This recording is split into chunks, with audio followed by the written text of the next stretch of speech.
አይነ ስውር የሚወልደው አይነ ስውር ነው ማለት ነው ምናምን ወደሚል ግንዛቤ እንዳይመጣ 7 ሆነን ተወልደን 2 እኮ አይናማ ሆኖ ተወልደዋል። የኔ እህቶች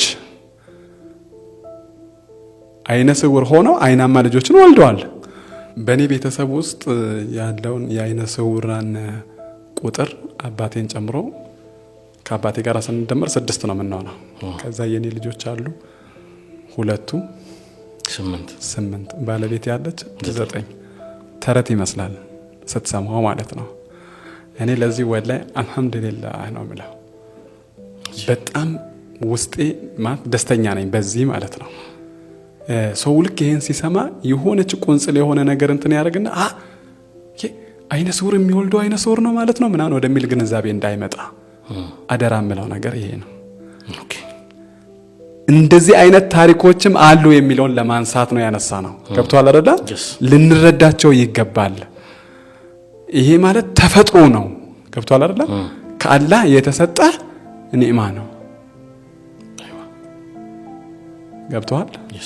እና ያንን ህብረተሰቡ እንዲያቅ እና እንደዚህ አይነት ሰዎችን ሲያይ ምንድነው ማድረግ ያለበት የሚለውን ነገር መነሻውን እስከ መድረሻው ማወቅ አለበት። ለምሳሌ ትዳር ለመያዝ አይነ ስውራን ያላገቡ ሴቶችም ወንዶችም ሊኖሩ ይችላሉ አይደለ? አይናሞቹ እነዛን አይነ ስውራን እስከ ወደዱ እስከ አፈቀሩ ድረስ የትዳር አጋሪ ልትሆን ትችላለች ወይም ልትሆን ይገባል እስካሉ ድረስ ሸሪዓው በሚፈቅደው መልኩ መጋባት ይችላሉ። ገብቷል አይደል? ገና ለገና አይነ ስውር ልጅ ወልዳለሁ ብሎ ማሰብ የለም። ይሄ ተፈጥሮ እኮ ነው ኔቸር። አባቴ የግዴታ 7 ሆነን ተወልደን 2 እኮ አይናማ ሆኖ ተወልደዋል። የአባታችንን የአይን ሁኔታ ይዘን ስለተወለድን እኛ ነው እንጂ 2 አይናማ እህትና ወንድም አሉን እኛ። ገብቷል አይደል? የኔ እህቶች አይነ ስውር ሆነው አይናማ ልጆችን ወልደዋል። አይነ ስውር ሆነው አይናማ ህፃናት ያሏቸው ልጆች አሉ። ገብቷል አይደል?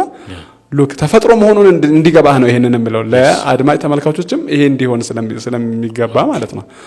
ይሄንን በደንብ እንዲገነዘቡ ፈልጋለሁ።